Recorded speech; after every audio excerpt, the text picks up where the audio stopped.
C'est-à-dire, autour de Mabele, Oyo Teka, il y a un problème. Il y a une solution, il y a Oyo Bazo, la Mabele, Oyo Teka. Solution, et c'est une photo fan de tous les badeni au sol en famille. Nani, le type de question, rapidité qui a été fondée. Fondé, la fondée au défendre la taille filière en moi. Bon, ça va qu'il y a un auditorat. L'auditorat, oui. L'auditorat va faire ça qu'il y a une solution autour de Mabele. C'est obligé. Ah, bon, obligé qui yo? Oui, obligé. Magistrat, on va négocier le service. Obligé qui yo? Obligé qui na terrain vide. Pour ça la séparation entre deux qu'il y a. Tandis qu'il y a là déjà, déjà pas dans ma belle.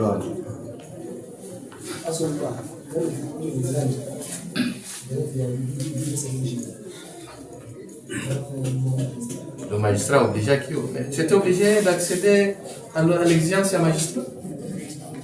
En tant que chef coutumier, qu'est-ce que tu pouvais faire?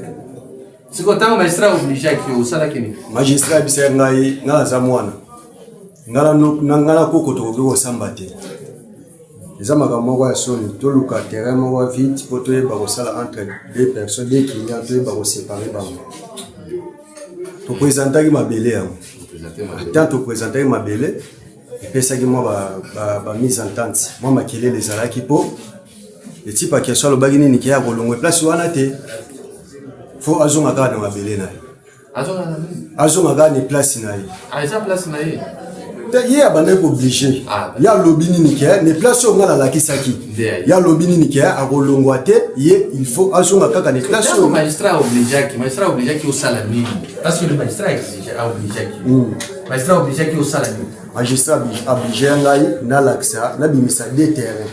Na des terrains pour tout ça entre séparation, il y a des clients. Nandenge ba obenda. Si le magistrat obligé de localiser sur deux terrains pour faire ça bango. Localiser des terrains pour tout ça la séparation, partage. C'est quoi Oyo ya Kalawana, ça allait rester entre les deux. Bon, Oyo Kalawana bachaka ngona nous. Bachaka ngona mupanzi. Ba aussi mupanzi. Ceux qui Mabele wana monani. Nde ba koyeba ndeni ya retrouver les solutions entre Mabele Oyo na Mabele wana. Oui, ça va. Le magistrat a obligé. C'est-à-dire, ça là, oui. Au président, quand le magistrat obligé, il y a vite pour entre séparation et deux qu'il y a. Ça, la séparation, il y a pas ça. C'est ce qu'il faut le dire clairement. Il faut que ça n'ait pas. Et place, il y a une place. Descente c'est yaki na matinda qui a jamais yaki pour se présenter par Mabele au tout salaire mais toujours qui soutient malunga te direct to comme bavona nani na très bien c'est quoi yo kandenge client na yo alobaki solo bokendaki bala kisi na terrain mais sika wana il faut futa dépense nyoso na engagaki est-ce que lobaki maki ndenge wana bien lobaki ndenge wana bon wana na ebelo ko wana te yo zalaki wana pour que départager ba mais moi na bengi sakio no pour qu'on départager ba to mi bali siko yo pesa ba ngo solution ça yo tia ba ngona na katikati ya nzela ça na ni solution na tia ba ngona katikati ya nzela te kwa makambo zaki na maboko de gère l'état donc là zaki sur la autre main l'état a bengi si yo en tant que vendeur yo na d'ailleurs ba ki yo ko samba na koko na yo te eza soni pona bino bakuchumi mais koko nde mutafundi nga koko nde afundi yo ngana nini cho ayi tuyenda afundi yo mais mutu na ye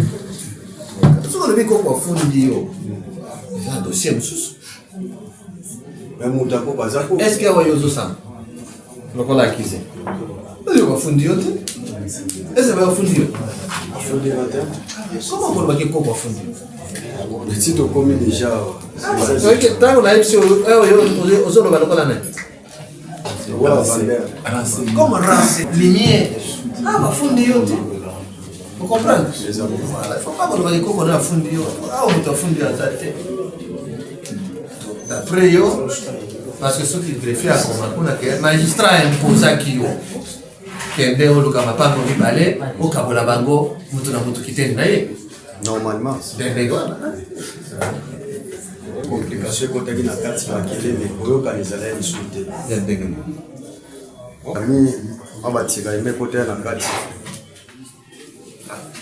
nasima faut pas qu'on souffle naloba te mama yende azoloba tozotuna ye moto ndenge yo ozwaki solution d'après ozwaki solution oyo ozwaki solution na makambo oyo ya lupango oyo yo oteki koko na yo mpe ateki yango koko na yo d'après yo na koko nani moto atekaki lupango wana moto ya liboso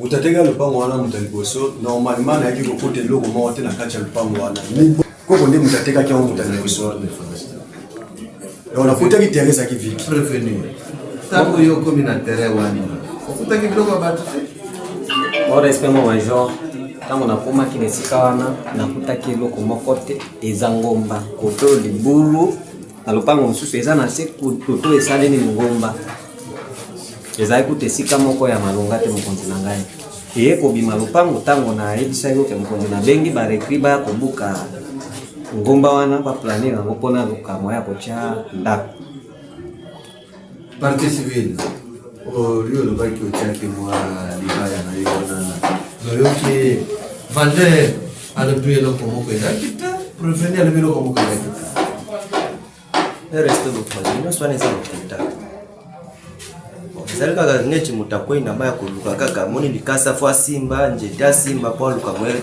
ya kosesauve lopango ezalaki bien bone na arbre fruitier na kati bien bacole tout autour ya lopango kasi oyoki partie civile to na bacole ezalaki na mwa nzete ezalaki na kati lupango soki ezalaki bone soki ezalaki na bacole soit na nzete ndenge ye azoloba wana alingai nazala oblige te ya koteka mabele wana mpo nalingai nayebaki mabele oyo eza deja okipe soki natekaki mabele wana ezalaki na ngomba yango oyo epusaki nga na selon la qualité ya pouvoir oyo nga naza nango yango epusaki nga nateka yango mpo naza chef coutumier ntango oyokike moto fulani alobi eza mabele na ngai yo otekaki mabele wana solution nini opesaki bato mibale wana solution ezalaki te mpo tobandaki koyokana te motu na moto azalaki na kote ya fare ya moto oyo ye atekelaki donc ye azalaki na part ya vander na ye oyo mpe koto azalaki na part ya vander na ye donc ezalaki bongo boyokani mpenza ezalaki te na kati wana otekelaki ye pango ezalaki nango ngomba kaka ezalaki ngomba carrière donc ezalaki mabele ezalaki nango carrière eplace tozali na site tozali ezalaki carrière babakolongola zelo donc basisi kolongola se nde mabele ntango etikalaka mpo bachef coutumier bakota bayeba nde nini ya kosala bamisala. Monsieur le Président, distingués membres de la composition de la parole à prendre. Premièrement, Monsieur le Président, avant d'entamer nos questions, nous voulons juste éclairer les tribunaux. Monsieur le Président, le renseignant qui est par devant votre auguste tribunal a été interrogé par le ministère public, confronté par toutes les deux parties. Ces derniers, qui est le renseignant, Monsieur le Président, avait conclu devant le ministère public sans être obligé, sans être torturé, de lui-même, Monsieur le Président, il avait proposé au ministère public d'effectuer une descente avec les deux parties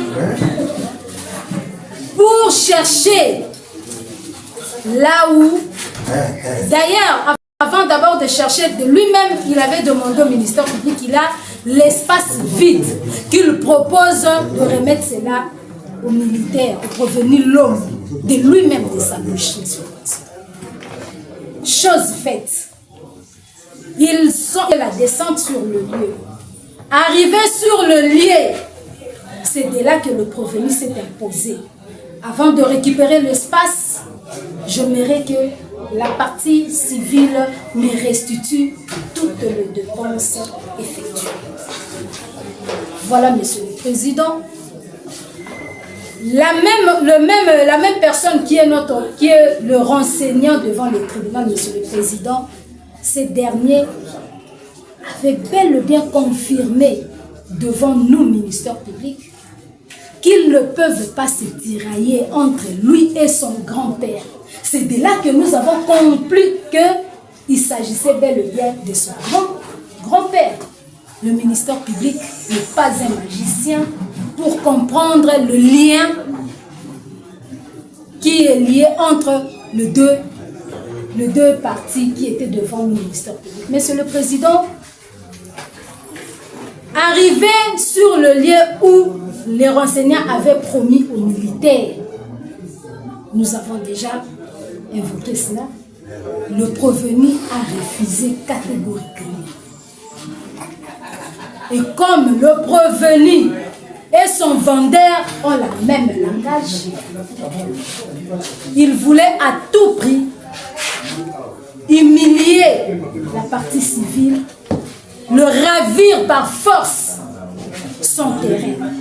Alors que dans la note, le rapport de l'inspecteur, Monsieur le Président, le chef du quartier avait confirmé que le terrain vendu, revendu, parce que le terrain était déjà vendu par la partie civile, il a été revendu par le renseignant entre les mains du provenu l'homme. Par force, Monsieur le Président. Quand bien même ces derniers nient par devant votre guise de tribunal qu'il ne connaissait même pas qu'il a trouvé les terrains vides. Le tribunal à la partie des son info. Il y a eu de chef coutumier avant son investigation. Est-ce le vrai chef coutumier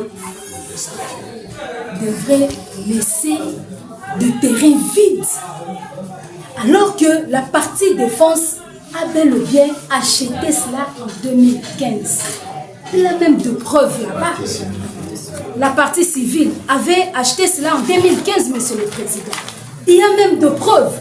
Il y a le procès verbal de constat des lieux de 2015. Il y a la fiche parcellaire. Il y a l'attestation des titres de propriété et d'enregistrement, Monsieur le Président. Oui, mais ça se trouve là-bas, mais que cela ne tient pas. Monsieur le Président. Oui, mais autant de mots français. Tout cela prouve combien que la partie jouait du tribunal. Alors qu'il a oublié, il a été interrogé par le ministère public, Monsieur le Président. Maintenant, nous voulons poser des questions. Partie de renseignants. Osons reconnaître que Yozala qui est interrogé devant le ministère public. Devant le magistrat. Osons reconnaître que Yozala qui est interrogé. Oui, Osons reconnaître, monsieur. Quand on pose la question, répondez qu'on va dire aux autres que vous avez on répond avec respect. On répond avec la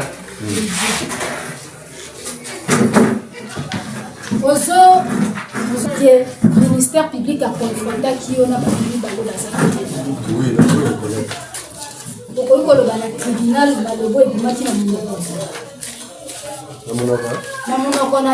pendant la confrontation.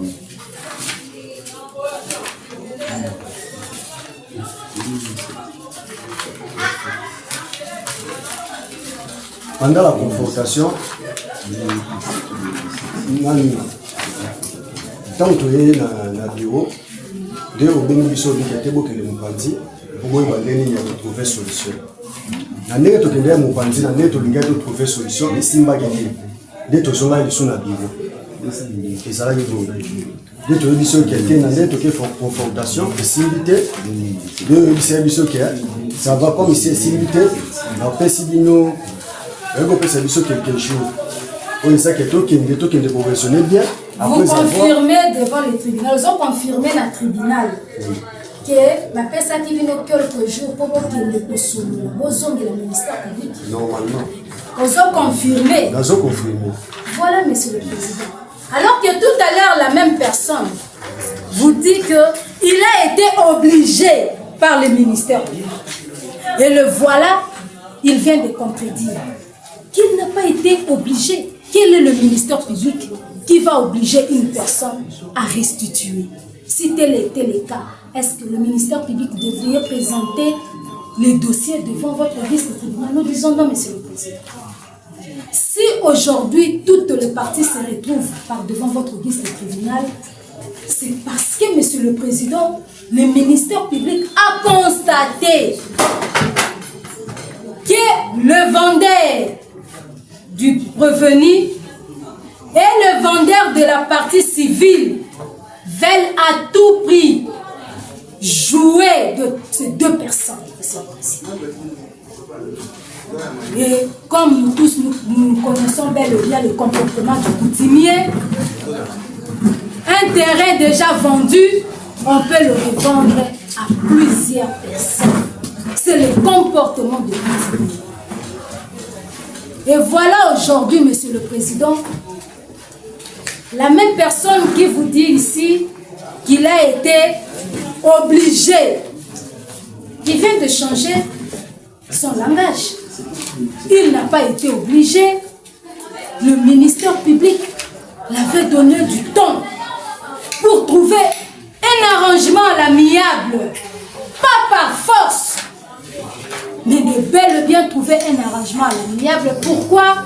Parce que le conflit de terrain, il concerne deux personnes différentes, civiles.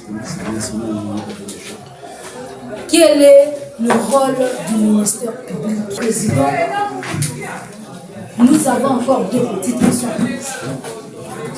Prévenir l'homme. Vous aurez reconnaître que le État qui vient sur le terrain ici, car vendeur n'a le bâti bokende. Nous allons reconnaître que le qui descend. Est-ce que vous avez un tribunal? Tant le ministère public a tindaki bino bokende pour vos hommes. Est-ce que les hommes qui les sous-coupés sa réponse na itinda ou batindaki bino? Tango tokendaki tosali esimbaki te lieutenant junior azongi po ke toya kozonga na biro nga nazongaki epa na ona ntongo nango ya kolanda me tozongaka biso nyonso te nga moko ozongaki bino nyonso te nayaka nga moko. Après, monsieur, prévenir l'homme.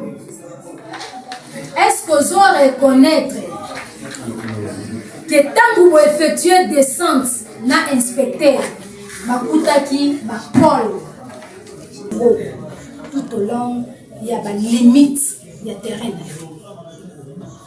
Mon magistrat, nazo reconnaître cas descente à partir de l'eau nakati ya lopango nakute loko te même col nakuta ya moto. Nous avons confirmé la tribunal que sommes na 2020. Nazo confirmer yango que nasombi na 2020. Renseignant, nous avons confirmé que tekela ki ma 2020.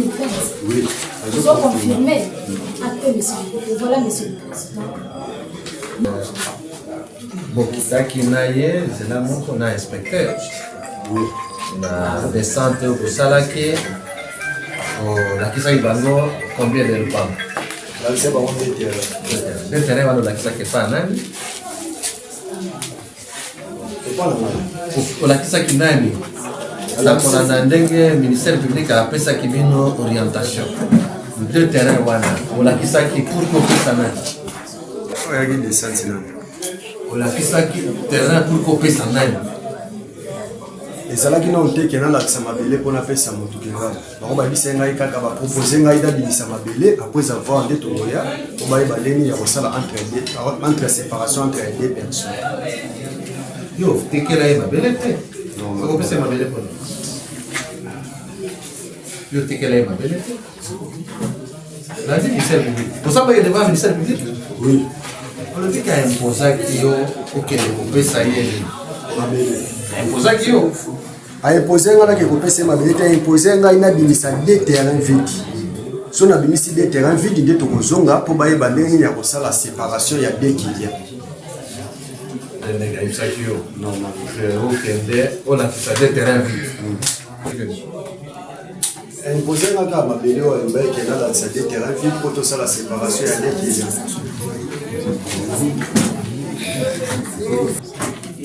Pour imposer ça pour le Des pesa. Donc il est dans total il a préparé des terrains vides. Après avoir des prières, on va y aller on la séparation. Après sur proposition. Kenda devant les camboyo batumi balé bazoele la mpango. Bon kende boluka solution. Est-ce boluka solution ou bien aimi kende ozo la mpango. Pour être kende boluka pour que vous ayez solution. Solution ni d'après le pesa. Solution ya mabele. Pour aller au côté na conflit. Conflit. Maître Massamba, laissez-le.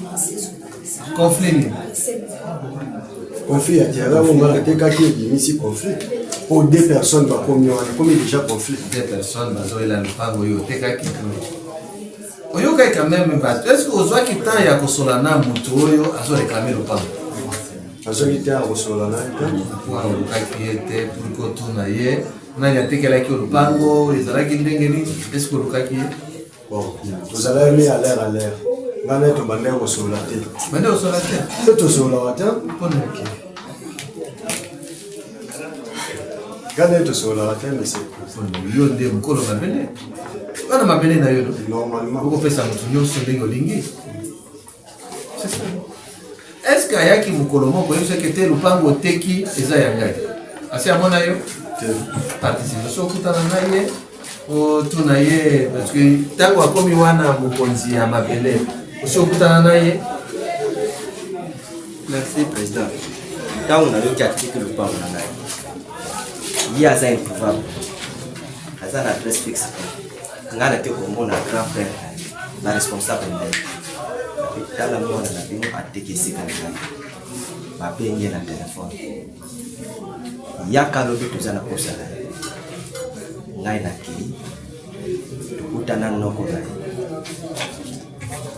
qui est en téléphone. On a un musika na mangingi na koyati. A maintes reprises. Atika bona. Ngai te mundaza ubenga ye banoko na ye bato baza kubenga ye Babenga na telefone na banoko atika la kumona na tate babenga yo na banoko na yo na papa na yo na grand père na yo babenga yo banoko batika yo benga ngatinga aza responsable lupango na ngeza kana même milieu to zawana na kokima na kebeti wana la défense, il y a des questions. Merci Monsieur le Président, nous avons des questions. C'est la défense. Comment on peut apprécier la partie civile de la défense? Les renseignants peuvent dire au tribunal. Si les renseignants peuvent dire au tribunal, lorsqu'il était allé vendre ou il était allé présenter son client les terrains, de gauche à droite, c'était déjà occupé ou c'était encore vide? Renseignant. Tango tekela letna zala wa pembe. Tango tekela ye lupango ba bisika batu suba zala ki déjà ou bien bien des mutu liboso ya kozo siko. Yala yi mutu liboso te. Yele zaki mutu liboso te. Batu suba zala ki suba zala. Ba voisin na yebani. Ba voisin wana ba yebani. Un voisin. Mais il y a quand même un chef de quartier dans le quartier. Comment on est? Max. Max. Andeo Azali awa. Azali. Tango yo teki.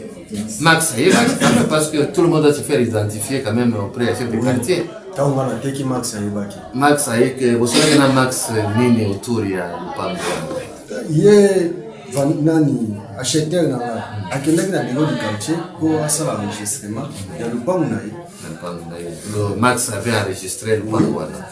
On va appeler Max aussi. Merci Monsieur le Président. Comment est-ce que une parcelle qui se trouve entre les voisins peut être libre? C'est pour dire que Monsieur le Président, la parcelle a été déjà vendue. Ça c'est un. De deux, Monsieur le Président. Pourquoi à l'appel de ces grands-pères, les renseignants n'avaient pas accepté de venir répondre? Parce qu'à partir de là, on pouvait trouver une solution. Pourquoi il avait refusé de répondre?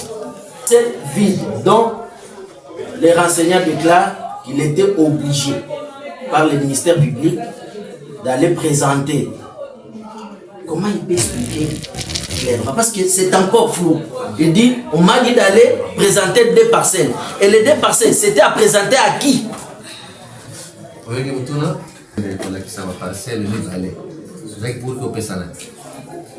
Wana bayebisa nga te ke nalongola mutu na nga soit napesa ye place wana wana bayebisa nga kaka ke nabimisa po esavoir nde bakoyeba ndeni ya kopartage biso na sens wana. Merci, Monsieur le Président.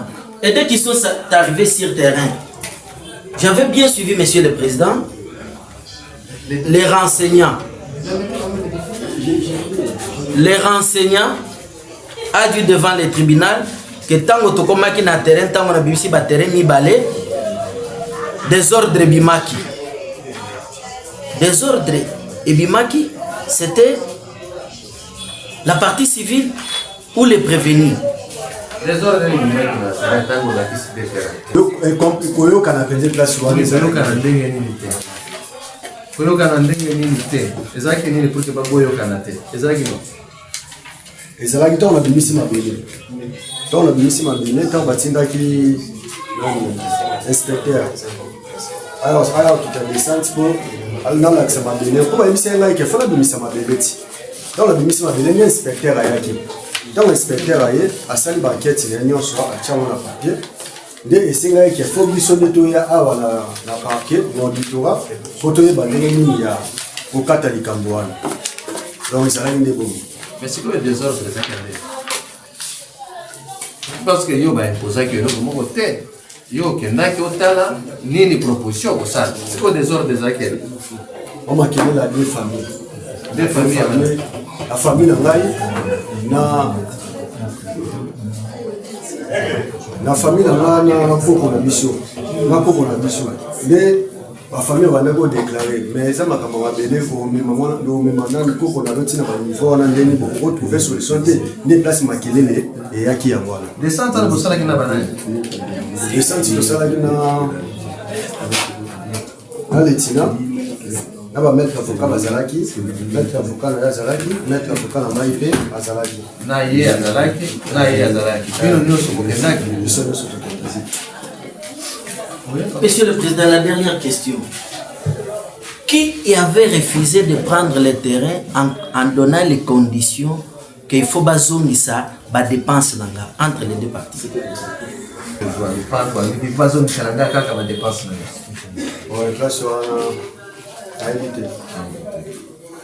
Tango pesi condition. Esika na kozwa na ndimi kozwa esika oyo mais il faut balakisa mapango boli. Moi expert major ngolpendaki mutatekiraki nga alakisaki lupango moko papa wana alakisaki mpe lupango moko alakisi lupango moko. Lupango ya papa wana ezalaki lupango ya colonel na biso ya Demian colonel Pilipili oyo papa wana alakisaki. Lupango oyo ye chef Gilles alakisaki eza lupango eza na terrain ya zone de sous oyo eza na terrain ya 37 nde tozongi kuna discussion ezalaki te, ezalaki discussion na bango moko ya famille baobengana mpona pouvoir na bango.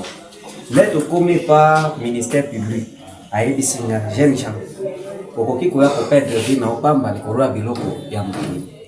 Soki omoni ke eza ya yo te okoki kotika po oprepare avenir eza molai. Nayebisi mo magistrat naboyi te me soki olobi ke nalongwa il faut que non bapesa nga ba dépense na nga nyonso oyo natongi 2 chambres salon na kati ya lupango wana mais eza te ke coutumier nde aobrijaki ngai nde ye ayebisaki ngai, ye ayebisi nga te moto atongi na lupango ya moto eza ke no atongeli moto wana nde esika tofukelaki nga nayebisi te soki eza bongo nga nakotika yango moto atiaki nga esika wana mpona tonga azali donc ye nde akodefendre ngai soit azongiseli nga badroit na ngai to apesi nga lupango mosusu atongeli nga ndako nga natongi nde natiki esika wana nde makambo na nga navaka. Monsieur le Président, le prévenu maintenant a éclairé le tribunal. Donc la personne qui avait refusé de prendre la parcelle, c'était bien lui. Nous comprenons bien que, Monsieur le Président, si nous sommes devant le tribunal des séants, c'est le coutumier qui nous a amenés dans ces conflits. Si le coutumier avait présenté déjà le terrain à son client et avait répondu à tous ses devoirs, Monsieur le Président, le prévenu n'allait pas encore continuer à résister dans notre parcelle. Monsieur le Président, c'est dans leurs habitudes de donner un terrain. La fois passée, si je me souviens, le prévenu avait dit, par le bout de son conseil, si je me trouve encore, Monsieur le Président, Lupangu soki basi bate ki bakutime balobaka soki sali, si c'est 6 mois ou 3 ans, bazwa kango bapesa ka mutu mususu. Pour clôturer, Monsieur le Président, le prévenu a dit Nazali boso na bino, oyo bokomona kosala, oyo eta lupangu, eta libino. Mais c'est passé directement aux affaires. Mais ce qui m'étonne, Monsieur le Président, les renseignants, au lieu d'éclairer le tribunal, ils préfèrent encore distraire le tribunal, Monsieur le Président. Au lieu de répondre, Monsieur le Président, il n'a pas accompli sa mission.